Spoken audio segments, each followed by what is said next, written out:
Welcome to Newsline. I'm Lexi Cotty. And I'm Serge Macklin. Coming up on today's program, Australia's growing problem supplying affordable housing, country Victorians at odds over wind power, and controversy over fixed-wheel bikes on Melbourne's roads. But first today, Labor has found a new obstacle in its push to implement a carbon tax. Greens Deputy Leader Christine Milne is backing confidential Deloitte's research that finds a $40 a tonne price would need to be put on carbon emissions. However, Climate Change Minister Greg Combet says the eventual price will be between $20 and $30. Senator Combet also says the main concern now is to establish certainty regarding the introduction of a carbon price and how the price would fluctuate over time. A taxi driver has been suspended by the Victorian Taxi Directorate after pleading guilty to false imprisonment and intentionally causing harm to an 81-year-old great-grandmother.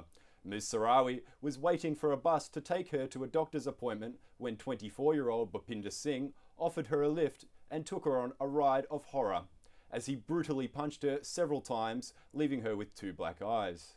Magistrate Peter Reardon bailed Singh to appear at the Victorian County Court on July 28 for a pre-sentence hearing.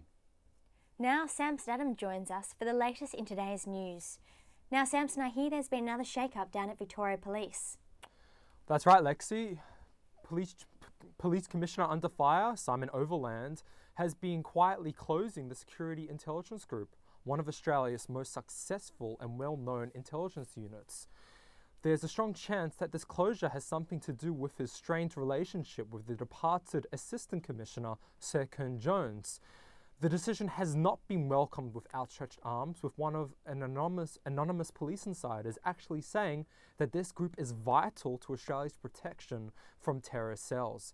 Additionally, over 2/3 of the group have quit in absolute disgust from all forms of intelligence because they cannot believe such a unit was closed. And Samson, there's been some further news about the US presidential race. That's right. The whole world can now breathe a large sigh of relief after this announcement. I will not be running for president as much as I'd like to.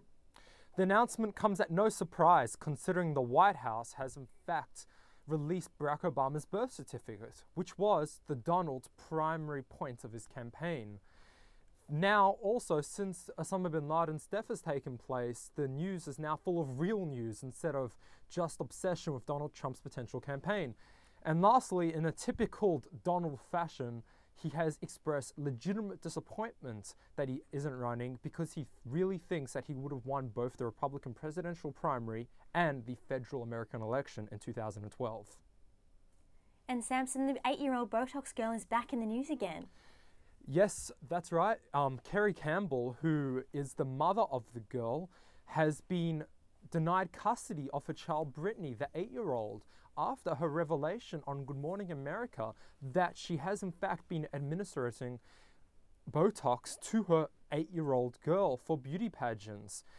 The San Francisco Human Service Agency has investigated the ordeal after a huge public and professional outcry and have denied her custody on accounts of her inability to look after her child. Now, this is quite an unusual time for this to happen, as sometime this year a beauty pageant, a child beauty pageant imported from America will be taking place in Melbourne, and it has seriously risen a significant amount of controversy.